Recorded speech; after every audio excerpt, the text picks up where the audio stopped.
go. You got it? I'll let her take it from here. She's smarter than me, so I'm just a dumb person here. You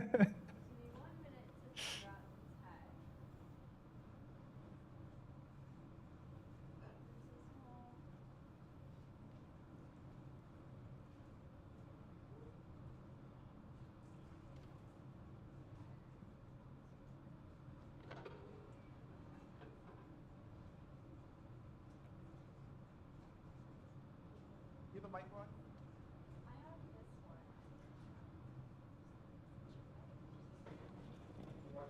Hello? Okay. I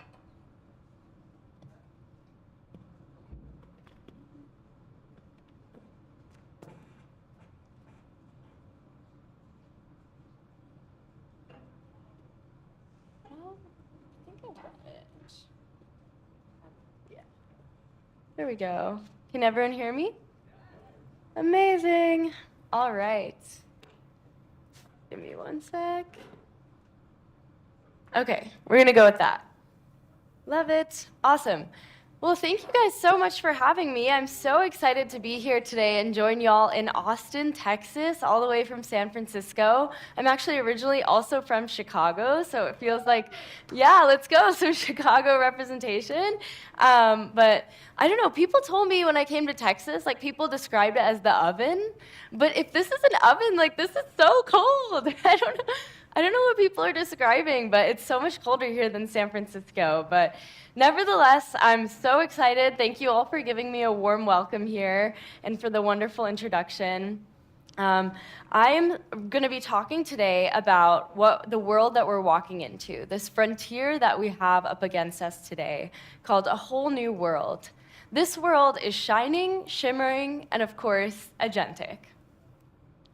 So as Fayaz mentioned, my name is Kyla, and I've been working in the cyberspace for about 8 years now, all the way from when I was 14 years old and bright-eyed and bushy-tailed about cybersecurity.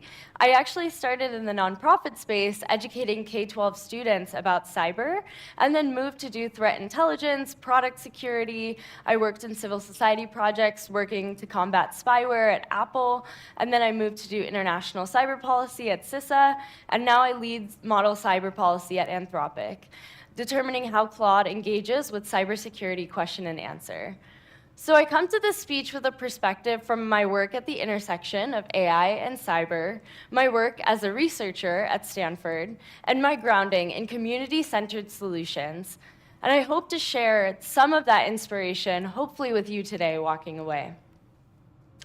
So I know threat intelligence folks and AI folks love the idea of prediction. So I can't give you the ultimate crystal ball into what the future looks like, but I can give you a synopsis of what today's speech is going to look like. First, I'm going to give folks a picture of what do tomorrow's AI-enabled adversaries look like. Then I'll talk through what AI-enabled defense looks like today and some of the challenges that we face. I'm going to spend more time talking about tomorrow's defenders than tomorrow's adversaries, because the fundamental adversaries have not changed.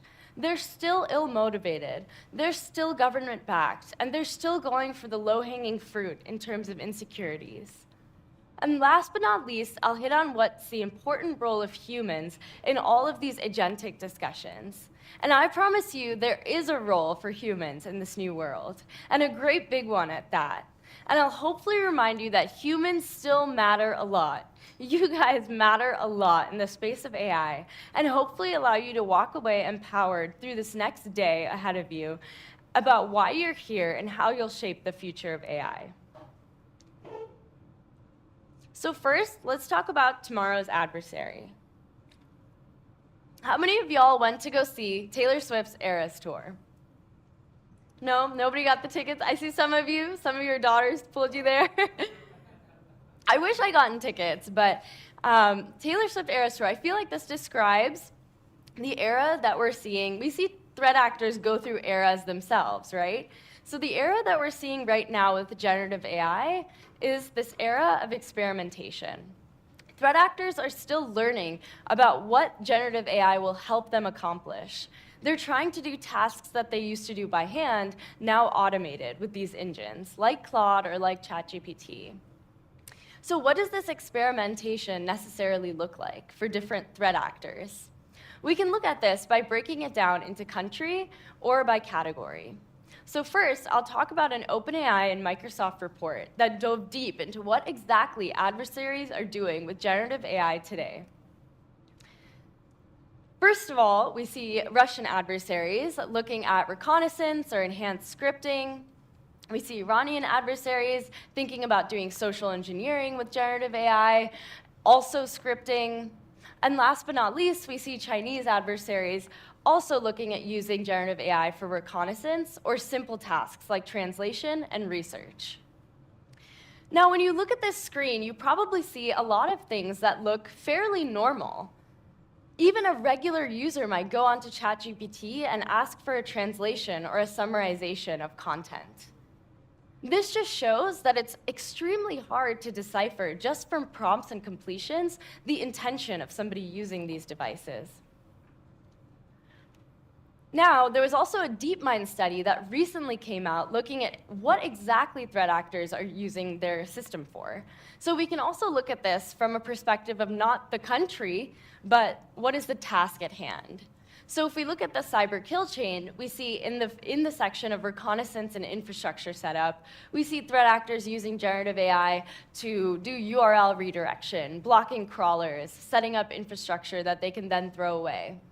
We see post-compromise activities. So this could be anything from identifying and compromising privileged accounts, exfiltrating sensitive data like PII. And then we see this really hard gray area category of general code creation, things that as a software engineer, a developer, we might find useful as well. Converting base64 to hex, right? A simple kind of task of one cert util call. We see adding encryption, which is something engineers do all the time as a general security practice, VM detection, and tool development. So we run into this dilemma, right? The Spider-Man meme, where it's like cyber criminals attempting to use AI to attack real-world systems, and then we have Spider-Man on this side being like pen testers who are also using these AI systems and want to disclose their findings. So we run into this dilemma where we see the same exact behavior or very similar behavior on two sides of the same coin. We call this the dual use issue with cyber, and we've seen it before with Bloodhound and Metasploit, where we have these offensive tools that have real-world potential for harm, but are also used by defenders for good. So this brings up a lot of questions about AI agents and how they're used as dual-use tools. These systems will require deep KYC, just like our financial sector, and require heavy monitoring for usage patterns. And monitoring sounds bad, but it's almost just like detection and enforcement of these behaviors, right? Enforcing good behavior. And this brings about the question, well, if adversaries are using it, shouldn't defenders also be using it? Why can't we, right? So these are some of the new questions of this new frontier we're walking into, right? These questions that I deal with on a day-to-day basis at work. One of them is agents complicate attribution.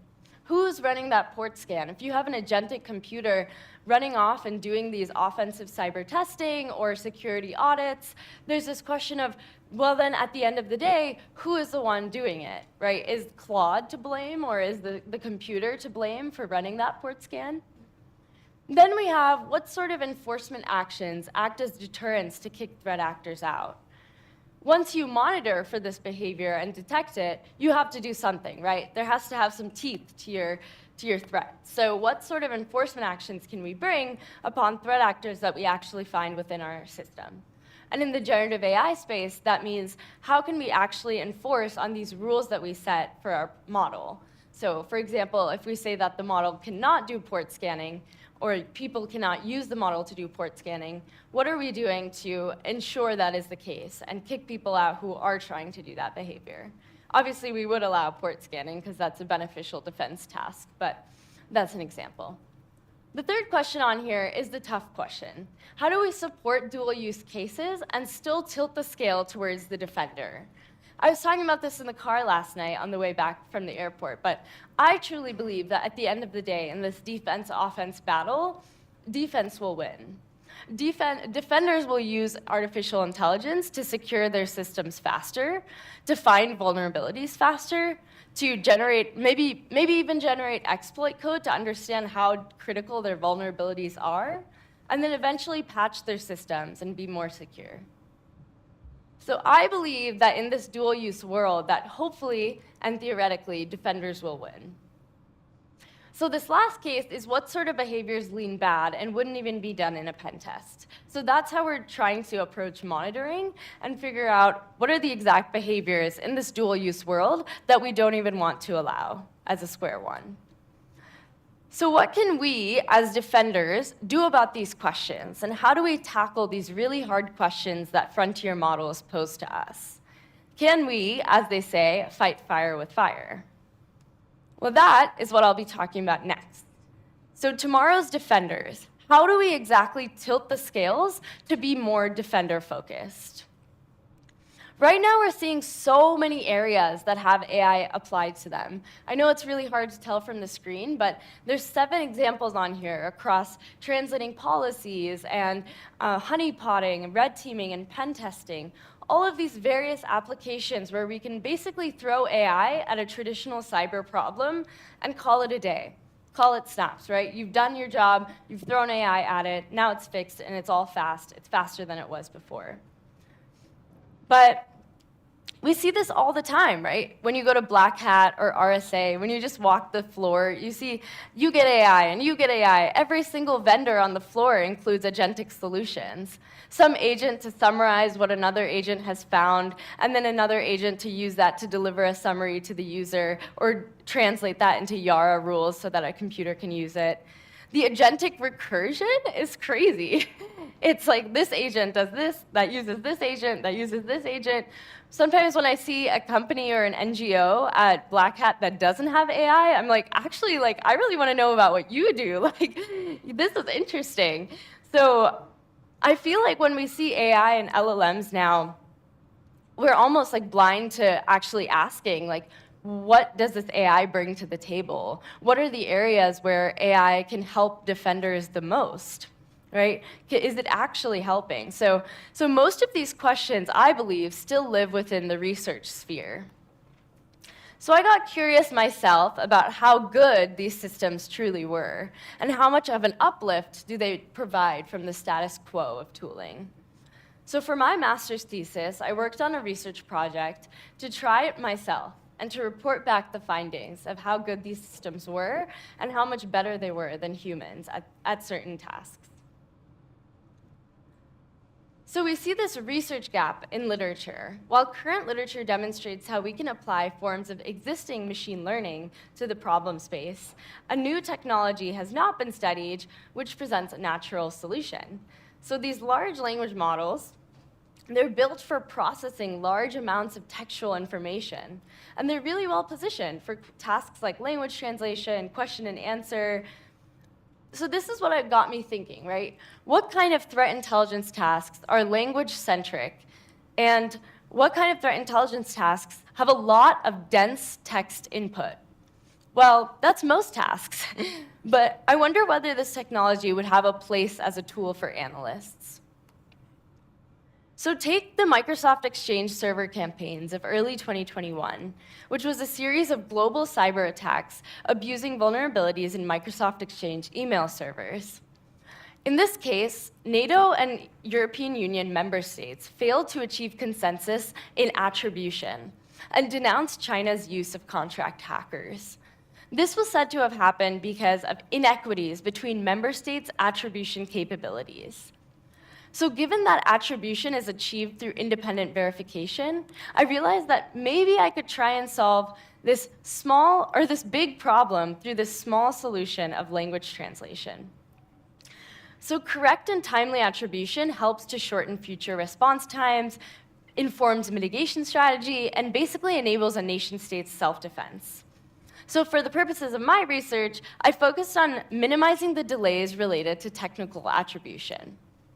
So let's dive into what the process of technical attribution looks like currently and why it might take so long. So when a data breach occurs, digital forensics is conducted on the affected systems or the network. From the forensics, a case file is constructed containing all the details of what occurred on the computer or network before, during, and after the attack.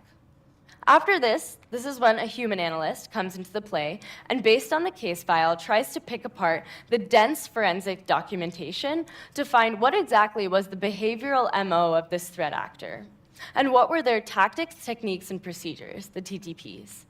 These TTPs are typically standardized to this MITRE attack framework. MITRE is this open source tool. I'm sure y'all are familiar with it. MITRE is the data set that I used as a proxy in this study as a human-generated data set for what humans would, they basically have profiles for each threat actor and the TTPs associated with that threat actor. So given the information that the analyst has, the analyst then conducts attribution of the cyber attack. This is where I developed my research question. My research question specifically asked, how do LLM-enabled pipelines impact the efficiency and accuracy of attribution? To study this further, I split it into two parts. First is, how do LLMs impact the identification of these TTPs from dense forensic information that's unstructured, right? CrowdStrike writes their threat reports differently than Symantec, differently than Mandiant, so these are unstructured reports, right? And secondly, I also looked at how can LLMs then be used to attribute extracted TTPs to threat actors. So to answer the first question about TTP identification, I focused on two core technologies and compared the output of these technologies with the human-generated output from the MITRE database. The first being the most well-known LLM, GPT-4. So the first approach to TTP identification looked at this pipeline. I don't think you can see the video right now, but it looked at this pipeline where I basically took a raw PDF of cyber threat intelligence, and I prompt engineered GPT-4, just like Fayaz has done, to tell me the list of TTPs that represented that document. From here, for each threat actor, I compiled basically a TTP set that represented their activity altogether. And this was then compared to a human-generated TTP set. I automated the collection of this through a script that ran through all of the threat actors that MITRE's dataset has, which is about 29 threat actors that had 10 plus references associated with them. So they have more than 29. They have 145, but a lot of them don't have that much data associated. So I also looked at the performance of another approach in doing this task. So this was basic prompt engineering. I also looked at vector embedding search. So for the vector embedding search, let's see. The way this worked is that my approach looked at the document by splitting it up into chunks. For each chunk, I crunched a vector embedding that represented that line or set of words. From here, I compared that paragraph's vector embedding to the vector embeddings of all the TTPs in MITRE's database. And I took the TTP that had the highest cosine similarity, or the closest semantic similarity to the paragraph's embedding. This was then compared to the human-generated MITRE dataset in a similar way to the GPT-4 TTPs. So basically, there were two ways that I extracted TTPs. One of them was basic prompt engineering. Another one was vector embedding search using this line. I looked at 3 lines at a time to find TTPs. What I found was that in both cases of using both GPT-4 and vector embedding search approach, across the 29 threat actors, the model's not able to replicate human-generated TTPs, which isn't super surprising that it's not able to replicate it in a super consistent manner. At the same time, I learned a lot about the strengths and weaknesses observed by both approaches. So on one hand, GPT-4 had the benefits of having all this prior context about TTPs or about the incident, and also being an off-the-shelf solution that I could just use. At the same time, this led to GPT-4 being a very black box solution. And sometimes it would give me TTPs that had a different name than the one in the MITRE set, or was deprecated from the MITRE set, but was still in GPT's training data. On the other hand, the vector embedding search approach represented a way towards increased interpretability. An analyst could go in and see the relative rankings of each TTP assigned and see the probability distribution across all the TTPs assigned to one threat actor. So basically, for one threat actor, like Liminal Panda, you would be able to see all of these TTPs associated with that threat actor with a probability distribution associated with each. Since the analyst is now in control over the TTPs they're reading, there's also no risk of hallucination. The limitations of this approach was that it doesn't consider the outside context of the document like GPT-4 has, and it might generate a lot of noisy TTPs, so it requires a lot of hyperparameter tuning. But interestingly, I did see a trend among the frequency of TTPs outputted by the LLM and those in the MITRE dataset. So there was a strong positive correlation in this graph, meaning that if a TTP was more popular in the MITRE dataset, it means it was also likely to be more popular in my LLM output, which is really interesting. This could have been because GPT-4 was trained on the MITRE dataset. This could also indicate that if you do fine-tuning in the proper context, we might get higher similarity than those that are seen in my results. Another interesting observation here is that GPT-4 and MITRE both err on the side of providing more general MITRE techniques. So spear phishing and malware were most often the techniques that they associated with a threat actor. But these TTPs are likely too general to offer any insight into attribution of a threat actor. But I was wondering, how can LLMs be used to attribute these extracted TTPs to specific threat actors? So I looked at building a full end-to-end pipeline. Think input is a document, TTPs are extracted, output is an attribution decision. Obviously, the real world is not as simple as that, but I thought this would be a cool proof of concept for the potential that LLMs have as a decision support tool. So here again, I tested two approaches, and I'll begin by talking about the vector embeddings approach. So for the actual attribution, I developed a classical machine learning model that trained on over 727 documents and generated an ordered list for attribution given an unseen document. So the model crunches the vector embeddings and generates weights for each MITRE code per threat actor. When a new document is input, the model uses these weights to generate an attribution prediction. Through fine-tuning parameters and including a factor of threat actor relevance, the performance of the model in terms of average rankings was about 7.55. So this means that the correct ranking of the threat actor hopefully is close to 1, but I looked at a total of 29 threat actors where the baseline was random guessing. So if somebody was random guessing through this, they would hit like 15 as an attribution across all the data set, but my model got to 7.55. So this represents the fact that the ranking is, because it's higher than 15, we know that the model is learning underlying patterns about the threat actor solely through behavioral TTPs, like no other information about the attack.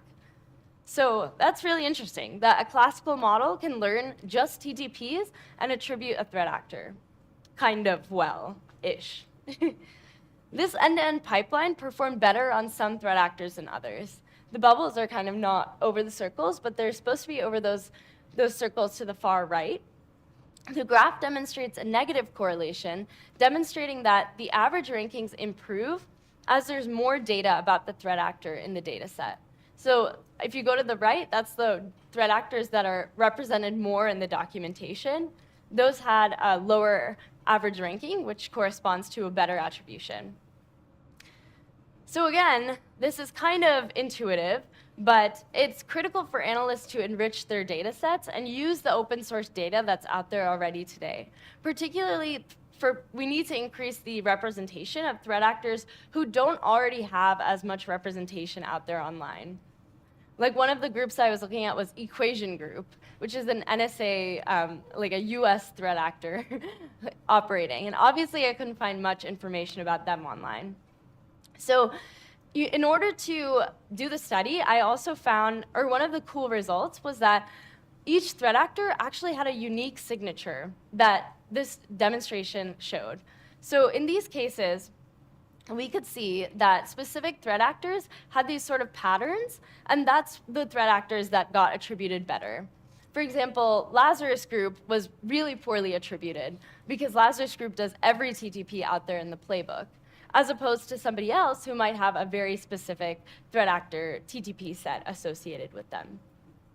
So through this process, I was able to find that certain threat actors had a very unique signature associated with them, and see which threat actors those were.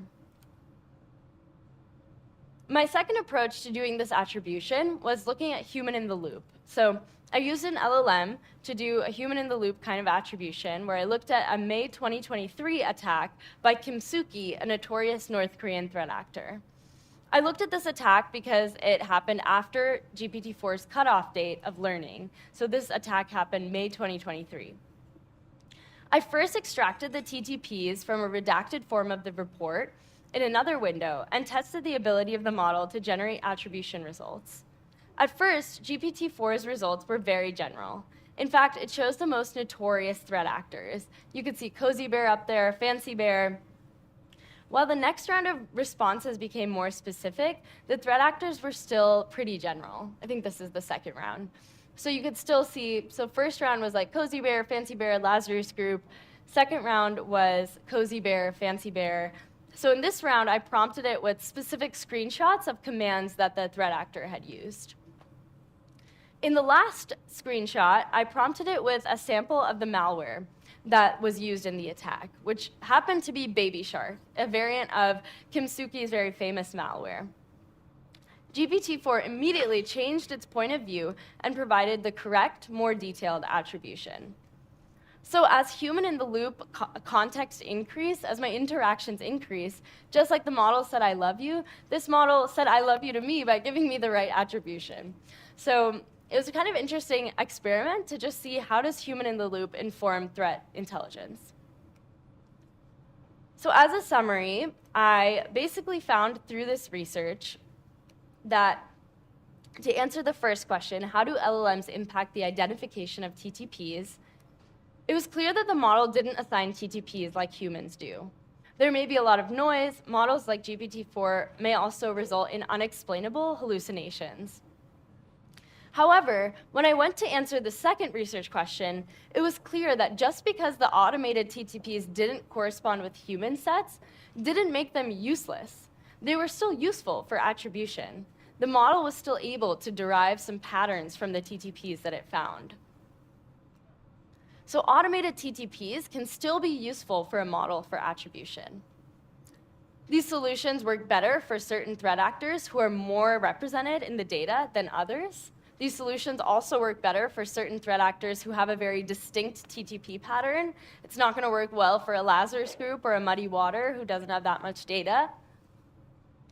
And last but not least, contextual information improved performance. That human in the loop aspect was really what set it apart. And some higher level kind of implications of this research, first of all, it doesn't necessarily meet the benchmark that we might set for what is required in the real world for a task like attribution. So this brought me to realize that these tools are not really meant for automation. They're not meant to automate big, high-stakes decisions. They're rather meant as decision support tools that you can work with, agents that you can talk to almost act like a junior analyst on your team to help support your decisions.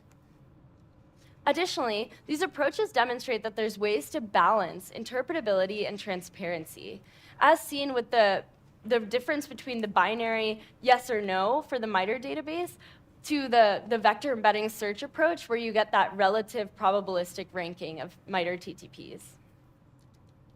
And last, it was clear that when the machine is given more contextual information, like victimology, malware information, the threat actor relevance, the model performs better. Like I said, in many ways, the model can maybe be thought as a junior analyst who's sort of bringing a varied perspective from a senior analyst on a team, maybe offering up some additional TTPs that weren't considered by the human, or offering them an attribution that they might not have considered before. So now that I've zoomed in, let's zoom out. Let me take a sip. Working on this research project really revealed a lot of higher-level takeaways to me about this new world of AI that we're walking into. And what do we need in order to get to real-world adoption of these systems? In fact, in many ways, the research left me with more questions than answers. First of all, the question that I was left with was, how do we evaluate how much of an uplift AI really provides for tasks? I don't think we can just deploy AI to various problems in cyber and call it a day. I think that this actually comes down to research problems that require humans. Number one is be your humanist self. Set the standard. The one thing that I find is missing in agent research right now is a lack of ground truth. Even in my research, I used MITRE as a proxy for this human database. But really having human-generated TTPs would have made a big difference, right? When I talked to analysts about this research afterwards, they were like, well, yeah, your proxy for human-generated content is kind of messed up here. It's not like exactly accurate. I think where humans come in this research is by providing this ground truth and setting the standard for how AI performs and what AI results in.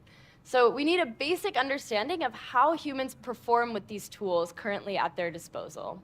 A sort of baseline to set the standard, right? We can't be using random baselines again. The second is in order to really understand what uplift AI gives to adversaries, we need to understand what are the areas, like how do humans perform at these offensive tasks right now? How are humans performing without these generative AI tools, with just the open internet and the dark web at their disposal? Right? In order to really understand what are the areas that LLMs are giving advantage to adversaries, we need that sort of like uplift data of like, this is where we are right now, and this is where adversaries would be with generative AI. Or maybe that uplift isn't as much as we think. But we just don't have that answer right now. The third is setting the confidence threshold. I realized that in order to adopt these AI systems in the real world, there has to be some confidence level that we have in them.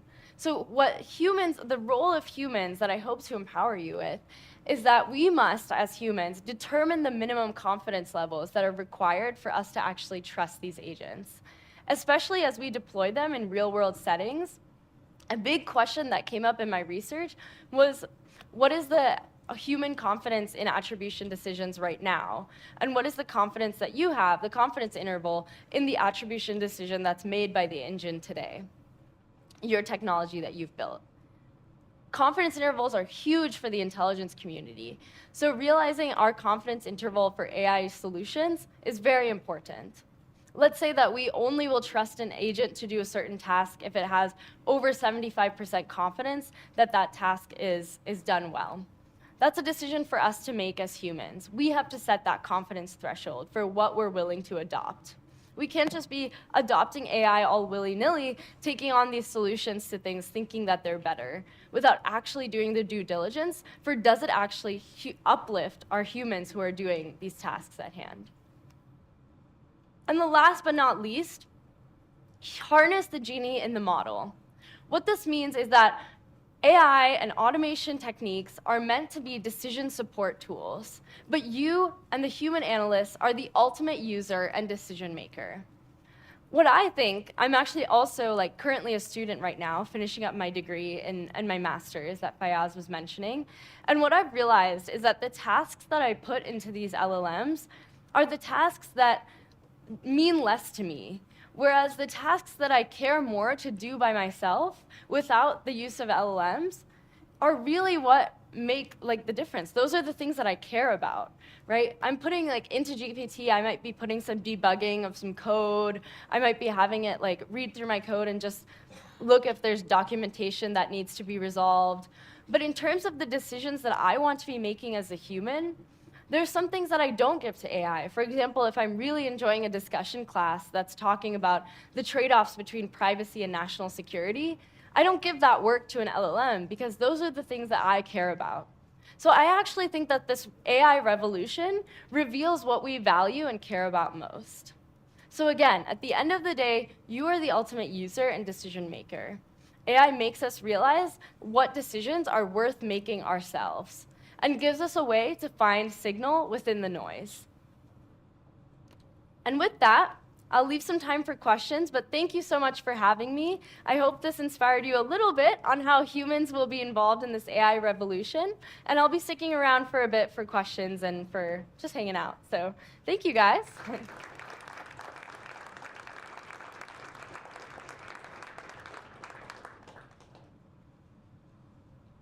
I think for questions, we could probably use this mic. I have it up here. And I was trying to explain my 1-year-long research project in the span of 10 minutes. So if there's any questions about that, I'm happy to go into that, or model safety, or anything that interests you guys as an audience. Anyone's mind blown? Mine is. Question? Oh, yeah. I think there's a question in the back. Oh, there's one here, too. The more, the merrier. And then the other good-looking bald guy. Hey, amen, brother. Thank you very much. I really appreciate it. And I see that all of our lives overlap. You worked in the same building, I suspect, or in the same company that my daughter currently works at. So, very good thing. Oh, really? Yeah. Oh, that's awesome. At Anthropic? No, it's previously, one of your previous roles. Oh, cool. It's crazy how that works. I love You're it. only 1 or 2 heartbeats away from anybody that's one of the main influencers out in the world right now. So the question had to do, what were some unique concerns that you discovered about model safety that are different than the ones that are currently in the mainstream press? That's a good question. I think what I've realized is that a lot of people online, like right now there's just like a lot of noise on the internet about what threat actors are doing with AI. It's a lot of like hypotheses that like, oh, obviously if LLMs are good at language tasks, they're using it for social engineering, or they're using it for translation, or whatever it might be. But I think I've realized that the big concern is that there's not enough like actual authoritative information from the folks that have that data to talk about what threat actors are actually doing. So I brought up 2 reports up here from different frontier model companies. And I actually think that intelligence will become really important. And that's what I hope. Like, Anthropic is definitely earlier stage than some of the other companies that I mentioned. But I think that's where our threat intelligence program is leaning towards as well, is bringing this authoritative source of like, this is actually what threat actors are doing on the internet or using generative AI. And I think like also, one of the big concerns like with Gen AI is obviously social engineering, but I think like the trickier piece is the dual use nature of all of these issues. Is that like social engineering is obviously like something that's bad and we should prevent it, but actually when you look at the prompts and completions, social engineering looks a lot like, generating language looks a lot like what a marketing company would do, or generating like, yeah, just emails that we do and what we use AI models for. So I think drawing that distinction is something that people don't talk about enough with AI, is like, how do you actually distinguish intent from a set of prompts and completions that you have when that's all that you have, basically? Like maybe you have some user signals, but yeah, it's a lot harder than just kind of like looking at something and being like, you know, this gives like Russian APT energy. Like it looks like a lot just like humans using like human data. Like at the end of the day, they're just humans, right? So.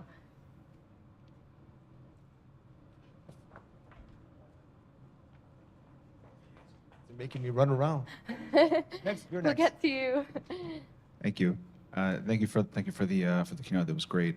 You had mentioned that we don't really yet have a lot of data around what adversaries are doing, but there was a sort of one of the points you had on the slide was Yeah. you know, we need to have more data to kind of understand what threat actors are doing with Gen AI. But do you have any sort of early signals or hypotheses about which models they're using, or what Yeah. are some of the primary use cases and things like that, outside of, I guess, of social engineering, which I think seems like kind of one of the primary ones, right? But Yeah, I mean, in terms of like early signals on that, I think I don't want to mislead anyone either. I think like there are a subsect of like threat actors that are using it for like generating social engineering type content, but I think just like a lot of it is like going back to that point, like everything almost looks dual use. Like it could be a threat actor who's asking about lateral movement techniques, but lateral movement techniques, like we care about them too in the threat intelligence community, or folks who do pen testing care about them a lot to learn about them. So I think a lot of the early signals just look like general like use cases of cyber. But I will say one of the like exciting components is that it seems like the defense community, like the defensive cyber community, is also picking up on these tools and using them just as much, which is great, if not more, like than threat actors. So to see like folks using it to like do code reviews and then ask about ways that they could build more secure code, or maybe create like easier ways to translate their code into memory safe languages. Like those are all like really interesting applications of Gen AI that I guess like from a perspective of like immediate analysis, you're like, oh shoot, like all these threat actors are going to be using it. But that's what I mean when I say that. I think at the end of the day, like if defenders pick it up and we embrace it, obviously cautiously, but we embrace it, like I think defense will win over offense. So fantastic keynote. Thank you so much for coming out. Your journey is very temporal. It's interesting listening to the conclusions. I've seen a lot of research projects. I'd like to ask you maybe about a couple of aha or funny moments as you were busy researching. What was there that you hypothesized that turned out to be correct? What was there that surprised you, and what was there that was funny in the research? Interesting. Yeah, that's a good question. I think one thing I didn't anticipate was like thinking about questions of like, should I open source this research or not? Like I think like when I went into the project, I was obviously like, oh yeah, of course, like I'm going to open source this at the end. Like this makes total sense. But then like at the end of the project, like after talking to a bunch of folks and everything, like obviously this was a proof of concept solution, but I guess I didn't realize that like all of these things are also signals to like adversaries about where we are in terms of tooling, how we understand their activity. So there's a lot more that kind of goes into that decision other than just like, oh, it's research, let's put it out there and let's like have everyone at it. In terms of surprising things, I actually think the point about like finding out these groups that did everything, like so finding Lazarus Group was really interesting in the plot because I think it was two groups. It was Lazarus Group and Muddy Water, where when you looked at their TTP set, like they just performed really poorly on attribution. And I was like, okay, why is this? I looked at like the similarity between basically the entropy of their TTP set compared to the entropy of others. And like you could just see in the graph, like the entropy of that Lazarus Group and Muddy Water were just so much higher than these other groups. And that just described, like when I looked it up, like Lazarus Group obviously has like so many subgroups that do different like TTPs and have different MOs. So it really made sense. I was like, oh my gosh, like you can see it in the numbers too. So that was really cool to just be able to track like where are they. And the last point I'll make is like when I was actually talking to people about deploying it in the real world, I got some feedback that I thought was like interesting, which was that like obviously attribution is important. Typically for governments, it's the most important. For corporations, maybe less so, but it's still sort of important to determine your TTP sets that you're using to defend and what you're looking for. But the thing that they were most interested in is like, okay, now that you know like which attribution it might be, can you actually suggest TTP sets for what they might do in the future? Like that's what they cared about a lot. So that future predictive component, rather than just like, can we get to an end state of an attribution decision, it suggested that like the research could go one step further and actually suggest like what's coming next. It's not just about like right now. So yeah. We got time for one more. Is it over here? Hi, Kayla. Great presentation. I was going to ask, so you talked about the importance of human intervention and human touch while training the models, right? So where do you think the future of threat intelligence with AI, everybody is using AI, everybody wants to train their models and get the answers out. Where do you think we're headed?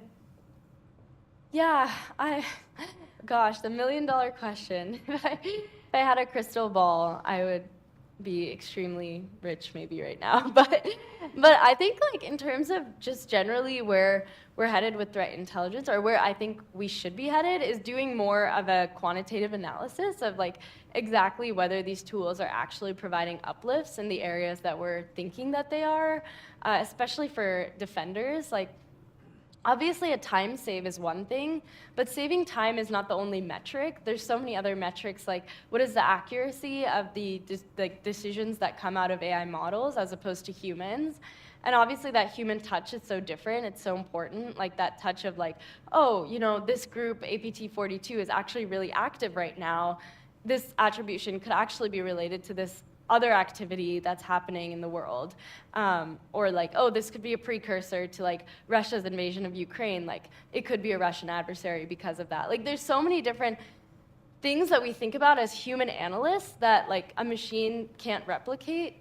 And so I think really stepping back from all of these like AI-powered solutions and being like, what is the research that backs whether these are accurate, and what are the areas that we'll actually see like tangible uplift in? I think that's the big question of the next decade. But again, like long-term vision, I think and I hope that defenders will like win in this fight, and that we will see like more adoption of AI from defenders, and it will make it less useful for adversaries to use AI to do these things.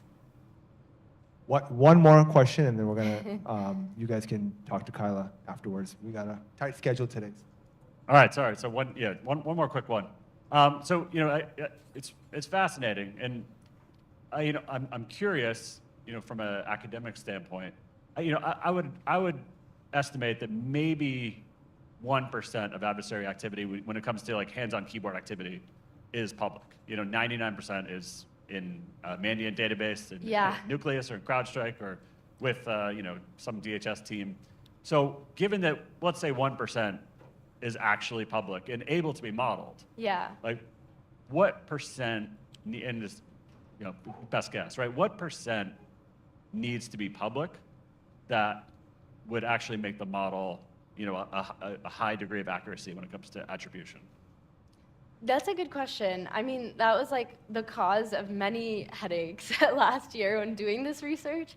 So I don't know if there's an exact number on it, but I said this in the slides too, but increasing representation of adversaries that are traditionally less represented would certainly be beneficial. And I know that's probably also a gap for these companies as well. Like maybe they also have like less data in these particular APT spaces that are less public. But I think like making more of these reports known, having TTPs that are within the report that can then be easily extracted and used, providing some like structure so that like the other difficult part of this is that every PDF was like structured differently and had different names of threat actors. So just the fact that it was so ununiform made it a difficult research problem, and I think probably like also makes it difficult for folks to build solutions in this space. So I think recommending some sort of like standardization, which I think MITRE starts to provide this like standardized way to talk about TTPs, but standardization in terms of like how do these PDFs provide insights, and then also like just increasing representation. I don't know if I could put a number on it in terms of like I think just more is better, but I also understand like the OPSEC concerns. But even just providing channels to like share this with researchers and in ways that are a bit easier. Like right now there's a lot of just like red tape around like sharing this content, but as a researcher it's like we're just kind of offering our hands of support from academia to do this. So now being on the other side of the table and in private sector, like I understand the privacy concerns, but it's I still try and find ways to connect to research externally. Super insightful. Thank you, Kyla. I had originally given her 1 hour, but between us starting late and then me yapping for a little too long, we cut her time short. Sorry about that, but she is around through lunch, so definitely catch her before she leaves. And if you guys have any other questions, thank you.